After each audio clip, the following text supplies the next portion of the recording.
مصنف نے اس تعریف مشہور سے عبور کر لیا۔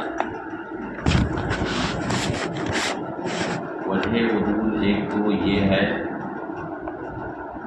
کہ نقض صرف تخلف ہی کے ساتھ خاص نہیں ہے، بلکہ تخلف کے علاوہ نقض کی ایک صورت استلزام محال کی بھی ہوتی ہے، اور تعریف مشہور میں نقض کی صرف ایک ہی صورت کا بیان ہے۔ ایک تو وجہ عدول یہ ہے، دوسری وجہ عدول یہ ہے کہ نقض جس کا معنی ہے توڑنا،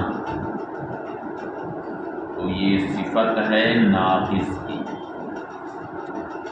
کس کی صفت ہے؟ ناقص کی، سائل کی یہ صفت ہے،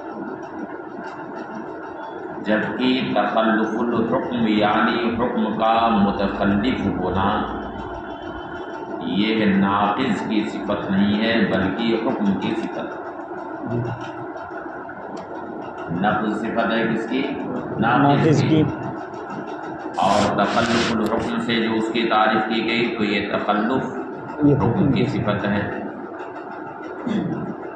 تو نقض کی تعریف تخلف سے کیسے ہو سکتی ہے؟ یہ دوسری وجہ ہے جس کی وجہ سے مصنف نے اس تعریف سے عدول کیا۔ دیکھیے، ثم اعلم، پھر جان لو کہ نقض کی تعریف مشہور ہے حکم کا دلیل سے متخلف ہونا۔ عدل المصنف رحمہ اللہ عنہ، مصنف رحمۃ اللہ تعالی علیہ نے اس سے عدول کیا ہے، لأنه يرد علیہ، اس لیے کہ اس پر یہ وارد ہوتا ہے کہ نقض تخلف کے ساتھ خاص نہیں،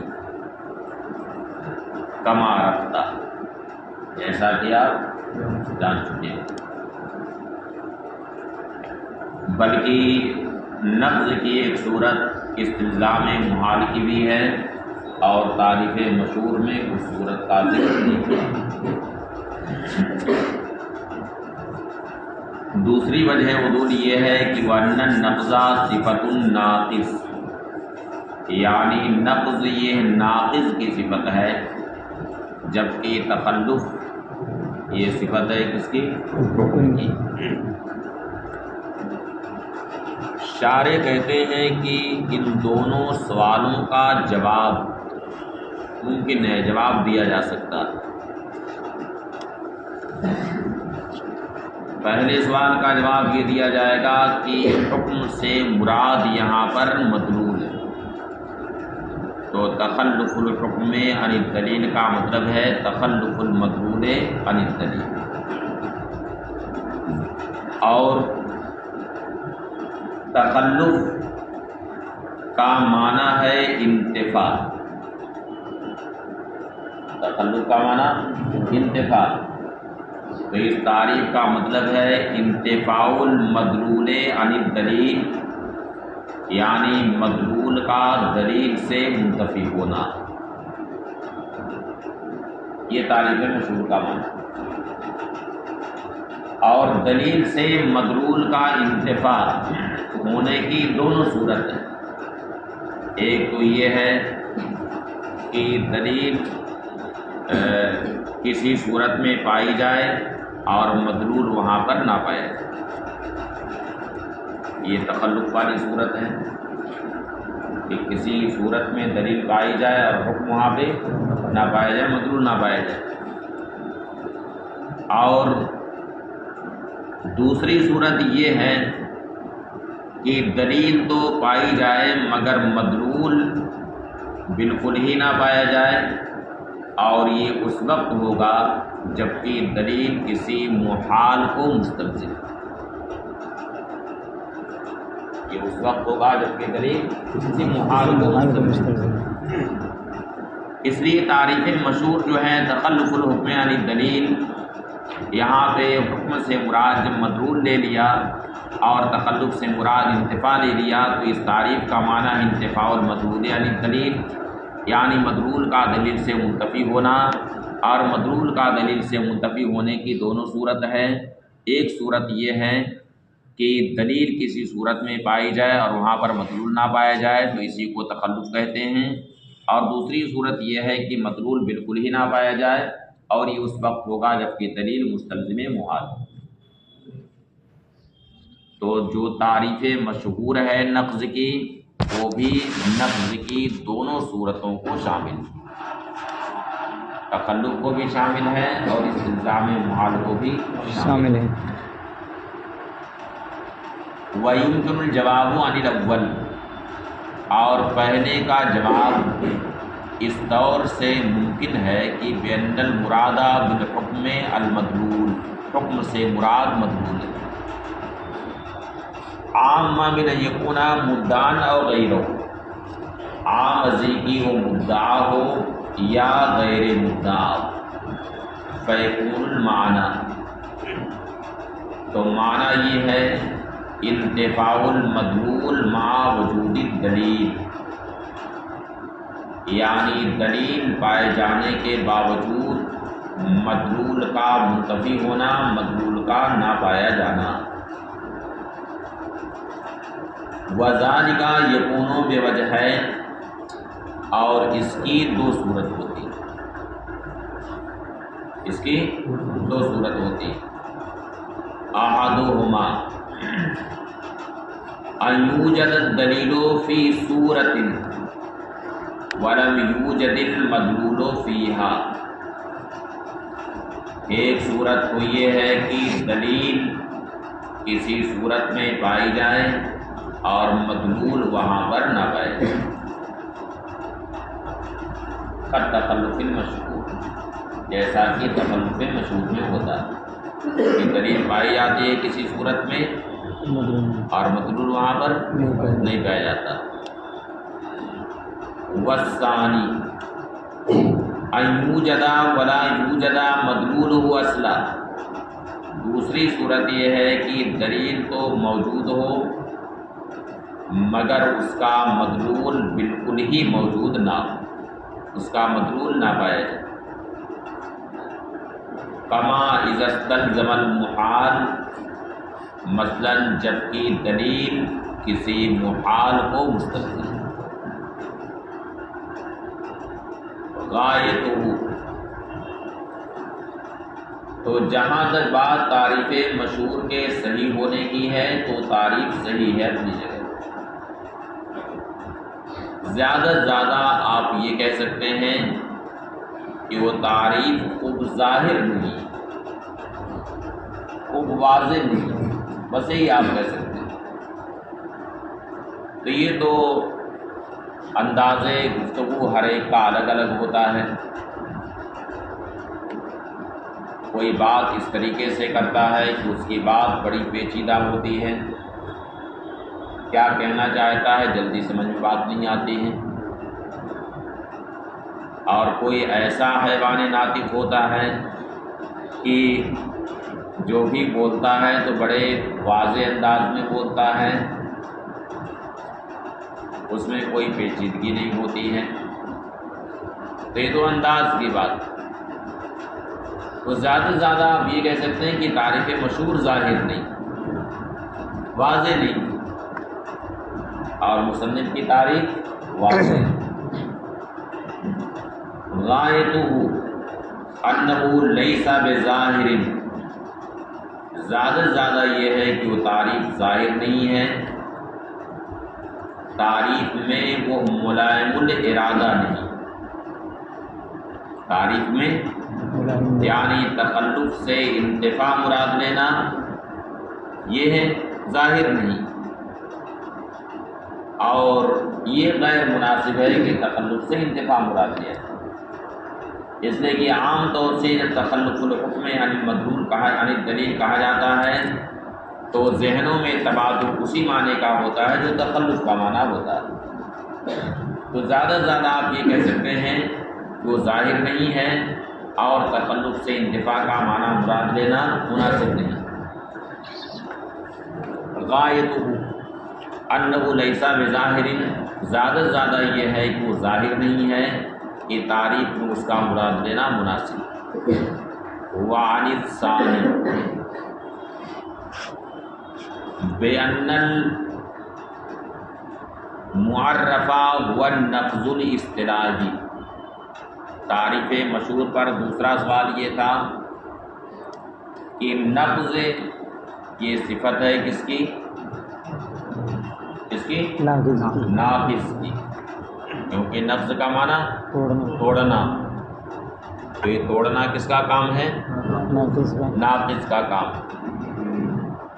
جبکہ تخلف الحکم یہ صفت ہے کس کی؟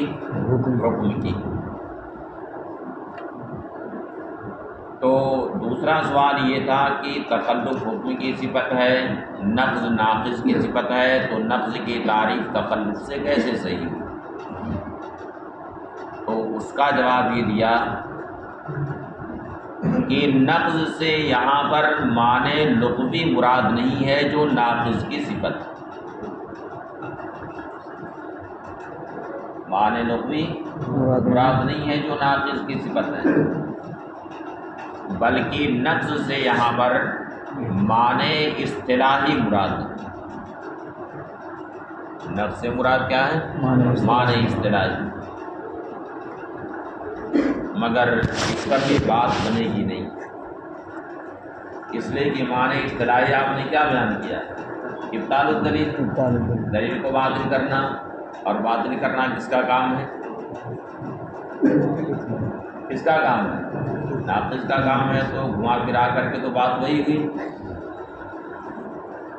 ہاں تو یہ ایسی ہوئی کہ فرّا من المطر ووقفا تحت المیزان. یہ نہ ہوا. اور دوسرے لفظ میں کہ چھت سے گرا تو جا کر کے ہاں کھجور پہ کی تاڑ پہ نہیں، تاڑ سے گرا تو کیا مسئلہ ہے؟ ہاں کھجور پہ اٹکا، تو بات تو وہی ہوئی. وعن الثانی دوسرے سوال کا جواب یہ ہے کہ یہاں پہ معرف یعنی جس کی تعریف کی گئی ہے وہ نقض اصطلاحی ہے، وہ لغوی کی نہیں ہے. الذی ہوا صفت الناقص جو ناقص کی صفت ہے. مع انہ یجوز، شارح کو شاید شبہ ہو گیا تھا کہ یہ جواب کو سیٹ نہیں ہو رہا، اس لیے مع انہ یجوز سے اب دوسرا جواب دے کہ یہاں پر نقض جو مصدر ہے یہ مصدر مبنی للفاعل نہیں ہے بلکہ مبنی للمفعول ہے. یعنی نقض یہ ناقص کے معنی میں نہیں ہے بلکہ منقوص کے معنی میں. اور منقوص ہونا یہ ناقص کی صفت نہیں ہے بلکہ کس کی صفت ہے؟ حکم کی صفت. منقوص ہونا کس کی صفت ہے؟ حکم کی صفت ہے. مع انہ یجوز باوجود کہ ایسا ممکن ہے کہ مصدر مبنی للمفعول ہو، لہذا کوئی اشکال نہیں رہے. لیکن اب بھی اشکال ہے یہاں. چلیے آپ نے اس کو مصدر مبنی للمفعول بنا دیا، یعنی نقض کس معنی میں ہے؟ منقوص کے معنی میں. تو یہ بتائیے کہ منقوص دلیل ہوتی ہے یا حکم ہوتا ہے؟ نقض کس پر ہوتا ہے؟ حکم پر ہوتا ہے کہ دلیل پر؟ نقض میں تو ابطال الدلیل ہوتا ہے. دلیل کے بارے میں کہا جاتا ہے کہ دلیل کا منقوض. تو منقوض ہونا یہ کس کی صفت ہے؟ حکم کی صفت ہے کہ دلیل کی؟ دلیل کی. کس کی صفت ہے؟ دلیل. منقوض کون سی چیز ہوتی ہے؟ دلیل. تو منقوض ہونا دلیل کی صفت ہے، اور تخلف الحکم یعنی تخلف یہ صفت ہے کس کی؟ حکم کی. تو اب بھی اشکال رہ گیا ہے، رہ گیا نا اشکال. مگر اس کا جواب آپ دے سکتے ہیں کہ جب دلیل منقوض ہوگی تو حکم بھی کیا ہو جائے گا؟ ہاں منقوض ہو جائے گا. جب دلیل باطل ہو جائے گی تو مدلول بھی کیا ہو جائے گا؟ باطل ہو جائے گا، حکم بھی باطل ہو جائے گا. وَيَرِدُ عَلَى التَّعْرِيفَيْنِ. اب شارح کہتے ہیں کہ یہاں پر ایک اشکال ایسا ہے جو دونوں تعریفوں پر وارد ہوتا ہے. وہ اشکال یہ ہے کہ اصطلاح میں نقض کا اطلاق تو مزید معنوں پر ہوتا ہے، مزید دو معنوں پر ہوتا ہے. ایک معنی تو نقض معرفات کا، کیا نقض معرفات یعنی تعریفات پر جو نقض ہوتا ہے. مثلاً یہ کہا جاتا ہے کہ یہ تعریف ٹوٹ جاتی منقوض ہے، اس لیے کہ یہ تعریف جامع نہیں ہے یا یہ تعریف معنی نہیں. تو یہ ہے نقض معرفات. تو اس نقض پر نہ تو مصنف کی تعریف صادق آ رہی ہے، اس لیے کہ مصنف نے ابطال الدلیل سے تعریف کی ہے، اور جو تعریفیں مشہور ہے تخلف الحکم یعنی دلیل، وہ بھی تعریف اس پر صادق نہیں آ رہی ہے نقض معرفات پر. اور نقض کا دوسرا معنی ہے مناقضہ، جس کا ذکر پہلے آ چکا ہے، یعنی منع کو بھی مناقضہ کہتے ہیں. تو اس پر بھی یہ تعریف دونوں کی صادق نہیں آ رہی، نہ تو مصنف کی تعریف صادق آ رہی ہے اور نہ تعریف مشہوری صادق آ رہی ہے. تو یہ سوال ایسا ہے جو دونوں تعریفوں پر وارد ہو رہا ہے. فرماتے ہیں وَيَرِدُ عَلَى التَّعْرِيفَيْنِ. اور ان دونوں تعریفوں پر یہ سوال وارد ہوتا ہے کہ اصطلاح کے اعتبار سے نقض کا اطلاق کبھی مزید دو معنوں پر ہوتا ہے. ان میں ایک نقض معرفات کردن واقصن یعنی تعریفات پر نقض جامع اور معنی اور جامع ہونے کے اعتبار سے، اور دوسری قسم ہے المناقضہ التي سبق ذکرها، مناقضہ جس کا ذکر پہلے آ چکا ہے. مگر اس کا جواب یہ دیتے ہیں کہ یہ بات واضح رہنی چاہیے کہ یہاں پر اس نقض کی تعریف کی گئی ہے جو منع کا مقابل ہے. اس نقض کی تعریف مقصود ہے جو منع کا مقابل ہے. لہذا اگر مناقضہ پر یہ تعریف صادق نہیں آئی ہے تو آنا بھی نہیں چاہیے، اس لیے کہ مناہی کو تو مناقضہ کہتے ہیں. مناہی کو کیا کہا جاتا ہے؟ مناقضہ. تو جب یہ اس نقض کی تعریف ہے جو منع کا مقابل ہے، جس منع کو مناقضہ کہتے ہیں، تو اگر مناقضہ پر یہ تعریف صادق نہیں آ رہی ہے تو صادق بھی نہیں آنا چاہیے، اس لیے کہ مناقضہ تو الگ چیز ہے. ولا یخفی علیک، اور آپ پر یہ بات مخفی نہ رہے کہ تعریف یہاں پر اس نقض کی گئی ہے جو منع کا مقابل ہے. السابق ذکرہ، جس کا ذکر پہلے آ چکا ہے. الوارد علی دلیل معلل، جو معلل کی دلیل پر وارد ہوتا ہے. فلا ظہیرہ فی خروج النقوض المذکورہ فی خروج النقوض الواردہ علی التعریفات. لہذا وہ نقوض جو تعریفات پر وارد ہوتے ہیں، وہ نقوض اگر اس تعریف سے خارج ہو جائیں تو ان کے خارج ہونے میں کوئی ضرر نہیں، کوئی نقصان نہیں. بات ختم کی. ثم الاسبلۃ المسموعۃ الواردہ علی دلیل المعلل. معلل کی دلیل پر جو سوالات وارد ہوتے ہیں وہ تین ہیں، یعنی وہ سوالات جو سننے کے قابل ہوتے ہیں. وہ سوالات کتنے ہیں؟ 3، جن میں سے 2 کا بیان ہو چکا، منع اور نقص کا۔ اب تیسرا سوال ایک معارضہ رہ جاتا ہے، تو اس معارضہ کا بیان اب یہاں سے شروع ہو رہا ہے۔ فرماتے ہیں ثم الاسئلۃ المسموعۃ الواردہ، پھر وہ سوالات جو مسموع ہیں یعنی سننے کے قابل، کیونکہ کچھ سوالات ایسے ہیں جو سننے کے قابل ہی نہیں ہوتے، ہر سوال کا اسی لیے جواب بھی نہیں دیا جاتا ہے۔ اسی لیے کسی شاعر نے کہا اذا نطق السفیہ فلا تجبہ فخیر من اجابتہ السکوت، اس لیے ہر سوال کا جواب نہیں دیا جاتا۔ اور یہ فقہا بھی فرماتے ہیں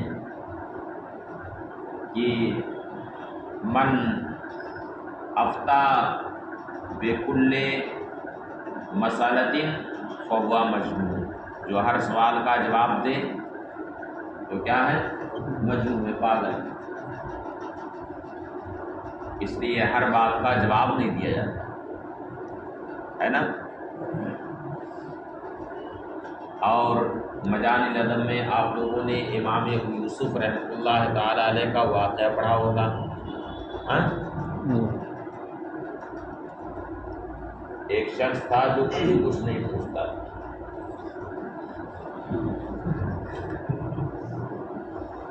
یاد ہے کہ نہیں؟ تو امام ابو یوسف رحمۃ اللہ تعالی علیہ نے فرمایا کہ کیا بات ہے، تم کبھی کوئی سوال نہیں کرتے ہو؟ تو اس نے کہا کہ جی حضور میں بھی سوال کروں گا۔ اور نے پوچھا کہ حضور یہ بتائیے کہ روزے دار کب افطار کرے گا؟ تو فرمایا کہ اذا غربت الشمس، جب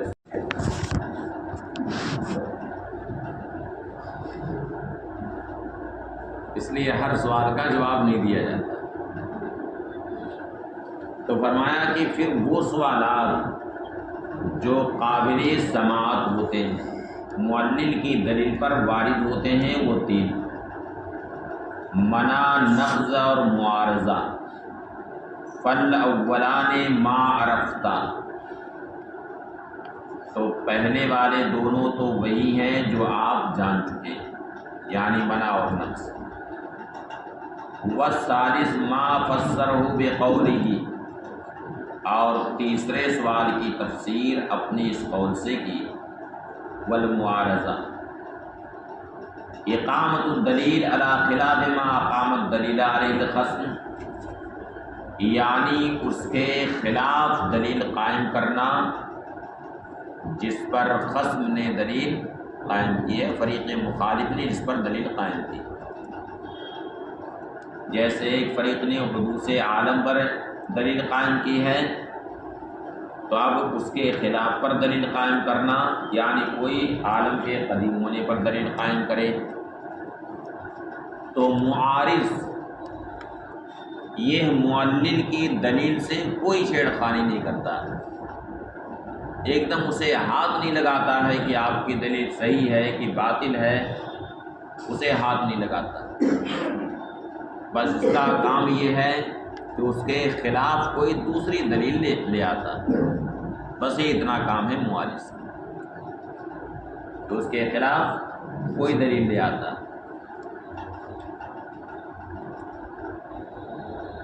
والمعارضہ، معارضہ اس کے خلاف پر دلیل قائم کرنا جس پر خصم نے یعنی فریق مخالف نے دلیل قائم کی۔ والمراد بالخلاف ما ینافی مدعا الخصم، اور خلاف سے مراد یہ ہے کہ جو خصم کے مدعا کے خلاف، خلاف سے مراد جو خصم کے مدعا کے منافی، اس کے منافی، خواہ اس کی نقیض ہو یا اس کی نقیض کے مساوی ہو یا اس کی نقیض سے خاص ہو۔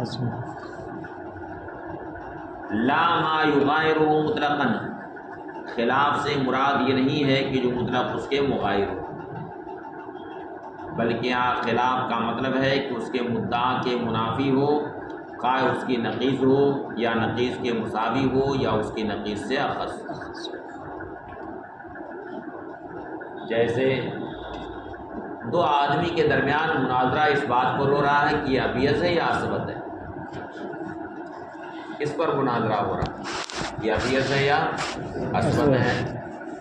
اب ایک شخص نے دعویٰ کیا کہ ھذا ابیض، یہ کیا ہے؟ ابیض ہے۔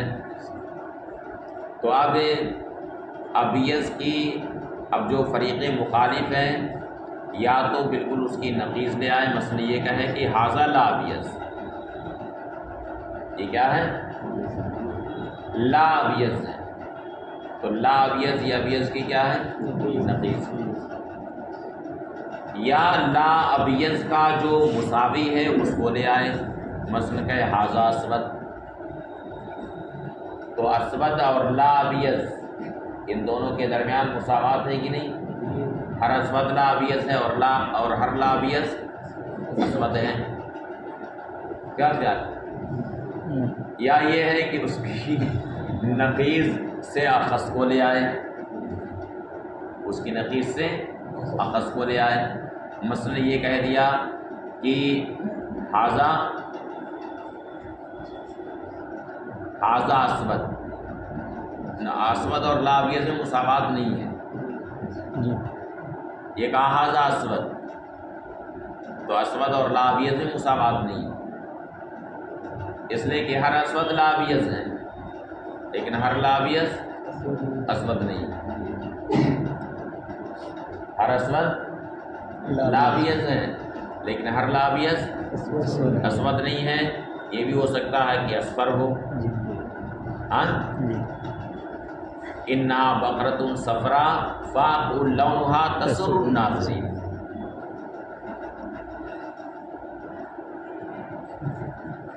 یہ بھی ہو سکتا ہے کہ نہیں کہ کیا ہو؟ اصفر ہو۔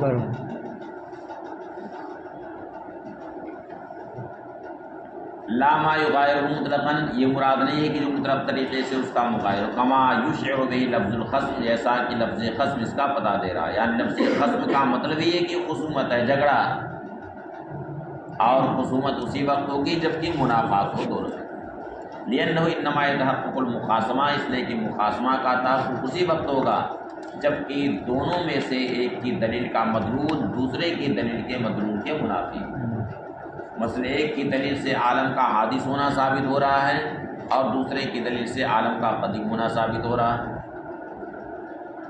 تو یہاں پر دونوں طرف دلیل، جانب مستدل میں بھی دلیل ہے اور جانب معارض میں بھی دلیل ہے۔